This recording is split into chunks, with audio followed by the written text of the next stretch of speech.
The rally set off from Glasgow's George Square on Saturday and is now just north of Dumfries.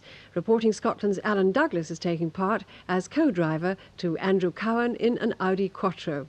He sends this report on the first 3 days of a punishing event. It wasn't the normal image of Saturday night in Glasgow. Gathered in the city's George Square were some of the top names in international rallying, and the crowds were there to see them. More than 70 drivers lined up for the start of what's regarded as one of the toughest motoring events in Europe.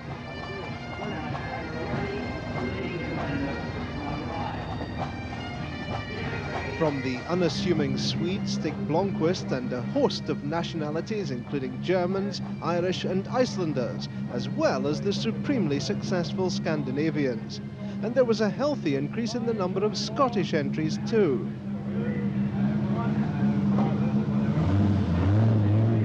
First away, top seed Blomqvist, followed by the home crowd's favourite Jimmy McRae of Lanark, out to produce a Scottish win for the first time in 20 years.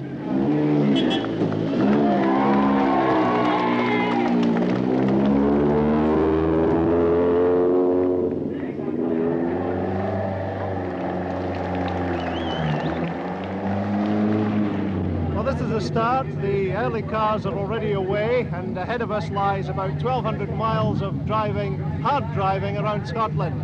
There are about 300 miles of forestry roads which we've got to get round. So we'll move on to the start, and that'll be off to Bellahouston Park.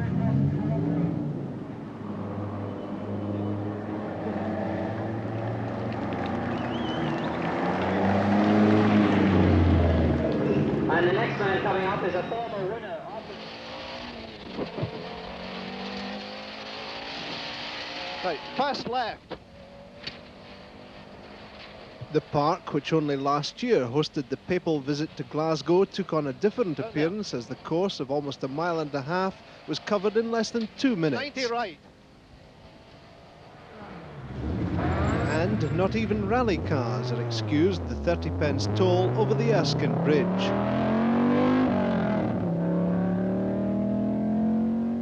The second special stage was the spectacular Rest and Be Thankful run along the old winding road, and more than a few of the drivers were relieved and in some cases lucky to reach the top.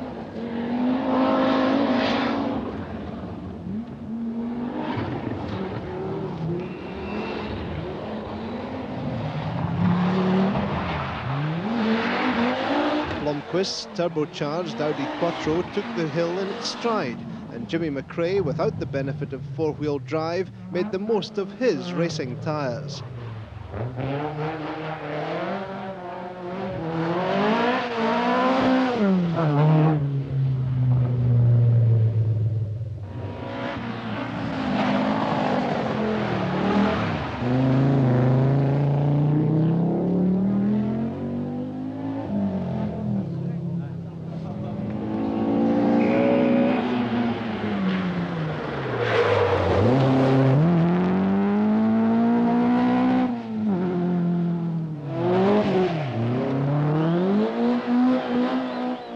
Gervin from Fort Augustus found the conditions a little troublesome, but at least he provided some entertainment.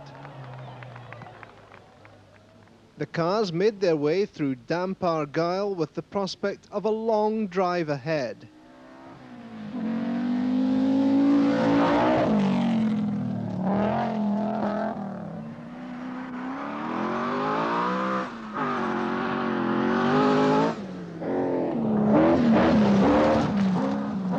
By the first night, Blomqvist had clearly established an early lead, while Jimmy McRae was doing his best to keep up with him.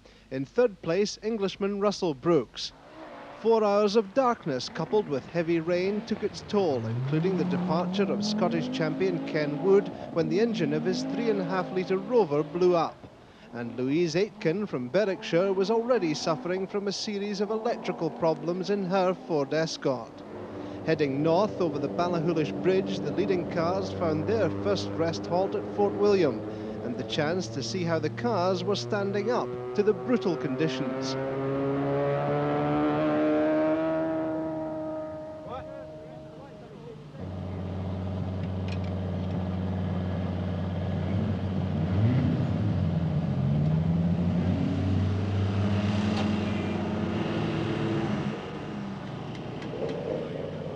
On again.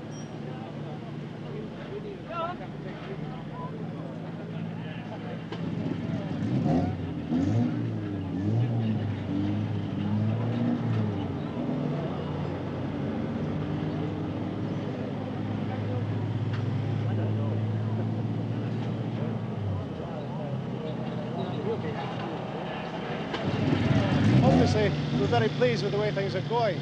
We've had no problems at all, not even a puncture. All we've done on the way up here at the various service halts is to change the tyres, put some more petrol in, and generally give it a check over, and everything's gone very well. So from here, we'll be moving on to Inverness for breakfast. But even then, it was a rushed meal with a halt of only an hour before starting the long drive south again towards the rally headquarters in Glasgow.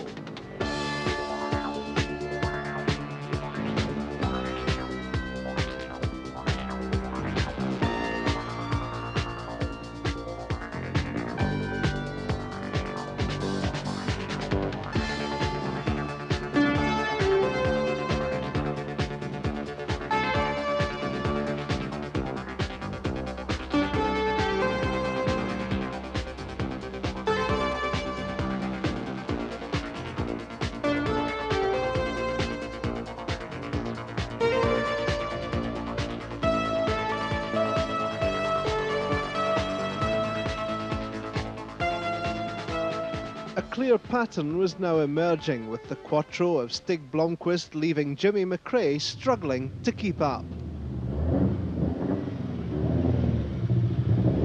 Jimmy, you're chasing Stig at the moment. How do you feel about catching up with him?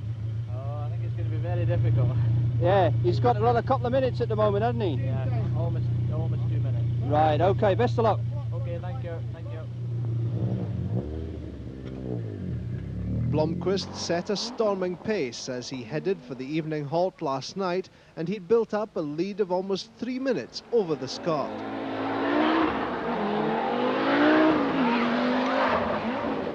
But there was some consolation for picnickers taking advantage of the unseasonal summer sunshine, as the current leader of the Scottish Championship, Jimmy Fleming, kept in touch with the leaders as they moved through Perthshire.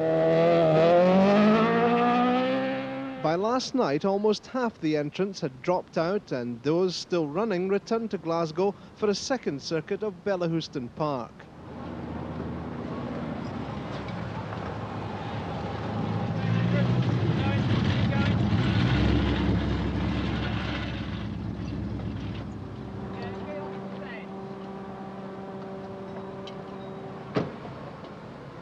Well, this is the final event of the weekend now. What we're trying to do is to get as much work done on the car as possible before it goes into what they call Parc Fermé, which is the closed car park for the night.